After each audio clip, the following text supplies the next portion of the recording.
पुराण कथा के मंच पर आपका स्वागत है। आज हम आपको ब्रह्मा जी की उत्पत्ति और ब्रह्मांड की रचना की विस्तृत कहानी सुनाने जा रहे हैं। यह कहानी ब्रह्म पुराण से ली गई है। हमें यकीन है कि यह कहानी आपको न केवल चकित करेगी बल्कि आपके ज्ञान को भी बढ़ाएगी। ब्रह्मा जी की उत्पत्ति और ब्रह्मांड की रचना की कहानी बहुत समय पहले की बात है, जब कुछ भी नहीं था। न पृथ्वी, न आकाश, न जीव जंतु, न दिन और न रात, और न ही समय का कोई हिसाब था। हर तरफ बस अंधेरा और शांति थी। उस समय केवल एक अनंत और शक्तिशाली शक्ति थी जिसे ब्रह्म कहा जाता था। इसी ब्रह्म से पूरी सृष्टि की रचना हुई। इस ब्रह्म की अनंत शक्ति ने इस असीम ब्रह्मांड में एक ध्वनि को जन्म दिया, और वह ध्वनि थी ओम। इस ओम ध्वनि में ब्रह्मांड की सभी ध्वनियों को समेटने की शक्ति है। इसके साथ ही सबसे पहले एक महातत्व यानी मौलिक तत्व का निर्माण हुआ, जिससे 3 गुण उत्पन्न हुए। सतोगुण से पालन, रजोगुण से क्रिया और तमोगुण से विनाश की शक्तियां उत्पन्न हुई। इन तीनों गुणों के मेल से पंचतत्व यानी वायु, जल, पृथ्वी, अग्नि और आकाश का निर्माण हुआ, जिनसे प्रकृति का जन्म हुआ। इन्हीं गुणों ने 5 इंद्रियों दृष्टि, श्रवण, स्पर्श, गंध और स्वाद को भी अस्तित्व में लाया, जिनका संचालन मन द्वारा किया जा सकता है। इस प्रकार पदार्थ के साथ साथ नई धारणा का भी उदय हुआ। अब जल बहने लगा और हर जगह जल ही जल था, लेकिन कोई ऐसा नहीं था जो डूब सके। तब परब्रह्म ने स्वयं को एक दिव्य सत्ता के रूप में प्रकट किया, जो जल के ऊपर एक कुमुदिनी के पत्ते की तरह लेटे हुए थे। चूंकि जल को नार और निवास को अयन कहा जाता है, इसलिए इस सत्ता का नाम हुआ नारायण। अब परब्रह्म ने अपने बीज को जल में डाला। इस प्रकार जल ने उस बीज को पोषित किया, और कुछ समय बाद एक अंडा उत्पन्न हुआ, जो प्रकाश के गोले की तरह चमक रहा था। यह अंडा ब्रह्मांड के नाम से जाना गया। नारायण ने अब इस अंडे में विष्णु के रूप में प्रवेश किया। चूंकि इस स्वर्णिम अंडे ने विष्णु को गर्भ के रूप में ढक लिया था, इसलिए इसका नाम हिरण्यगर्भ पड़ा।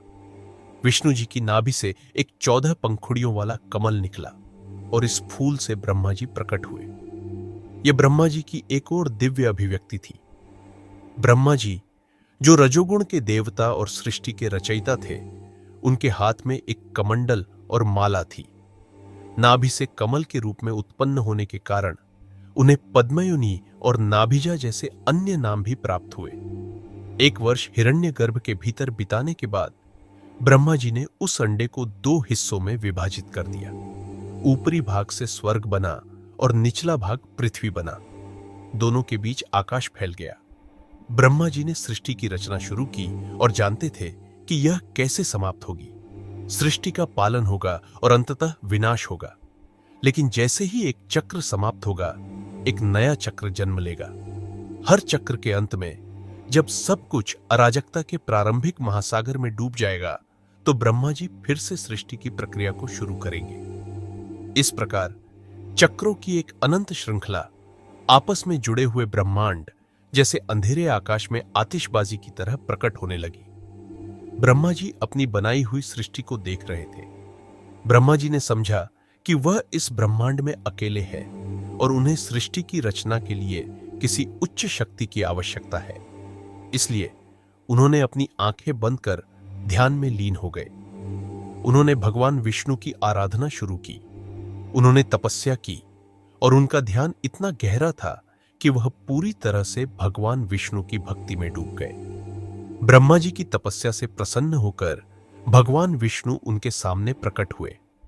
भगवान विष्णु के तेजस्वी और चमकते रूप को देखकर ब्रह्मा जी के मन में आनंद और शांति का संचार हुआ। भगवान विष्णु ने उन्हें ब्रह्मांड की सृष्टि का ज्ञान प्रदान किया। ब्रह्मांड की रचना की शुरुआत भगवान विष्णु से ज्ञान प्राप्त करने के बाद ब्रह्मा जी ने ब्रह्मांड की रचना शुरू की। सबसे पहले उन्होंने आकाश का निर्माण किया, जो एक विशाल और असीम क्षेत्र था। इसके बाद उन्होंने वायु का निर्माण किया, जो पूरे ब्रह्मांड में जीवन को गति देता है। फिर उन्होंने अग्नि का निर्माण किया, जो प्रकाश और ऊष्मा का स्रोत है। अग्नि के बाद जल का निर्माण हुआ, जो जीवन का मूल आधार है। अंत में उन्होंने पृथ्वी का निर्माण किया, जो ठोस और स्थिर है और जिस पर सभी जीव जंतु निवास करते हैं। जब ब्रह्मा जी ने पंच तत्वों से ब्रह्मांड की भौतिक संरचना तैयार कर ली, तो उन्होंने विभिन्न प्रकार के जीव जंतुओं की रचना शुरू की। सबसे पहले उन्होंने देवताओं को रचा, जो सृष्टि के नियमों का पालन और संरक्षण करते थे। इसके बाद उन्होंने ऋषियों की रचना की, जो ज्ञान का प्रसार करते और धर्म की स्थापना करते। इसके बाद उन्होंने मनुष्यों, पशु पक्षियों, जलचर जीवों, कीड़े मकोड़ों और अन्य प्राणियों की रचना की। ब्रह्मा जी ने प्रत्येक जीव को उसकी आवश्यकता और कर्म के अनुसार विभिन्न रूप और गुण प्रदान किए। इस प्रकार उन्होंने सभी प्रकार के जीवों की रचना की और उन्हें पृथ्वी पर बसाया। मानव जाति का विस्तार करने के लिए ब्रह्मा जी ने मनु और शतरूपा की रचना की। मनु को प्रथम पुरुष और शतरूपा को प्रथम स्त्री माना जाता है। मानव वंश की शुरुआत इन्हीं दो से हुई। ब्रह्मा जी ने मनु और शतरूपा को पृथ्वी पर भेजा ताकि वे पृथ्वी पर जीवन का विस्तार कर सकें। ब्रह्मा जी ने सप्तर्षियों की भी रचना की, जो उनके मानस पुत्र थे। ये सप्तर्षि ब्रह्मा जी के ज्ञान और तपस्या से उत्पन्न हुए थे। इनके पास वेदों का ज्ञान था और इनका मुख्य कार्य वेदों का ज्ञान फैलाना और दुनिया को धर्म का मार्ग दिखाना था।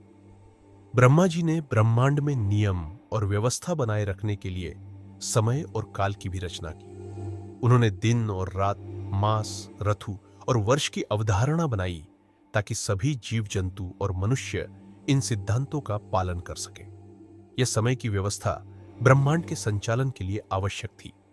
जब ब्रह्मा जी ने ब्रह्मांड की रचना पूरी की, तो उन्होंने भगवान विष्णु की स्तुति की और उनका धन्यवाद किया। उन्होंने कहा, हे भगवान विष्णु, आपकी कृपा और मार्गदर्शन से ही मैंने ब्रह्मांड की रचना कर पाई है। यह पूरा संसार केवल आपकी भक्ति और आशीर्वाद से अस्तित्व में आया है। इस प्रकार ब्रह्मा जी ने भगवान विष्णु के आशीर्वाद से ब्रह्मांड की रचना की।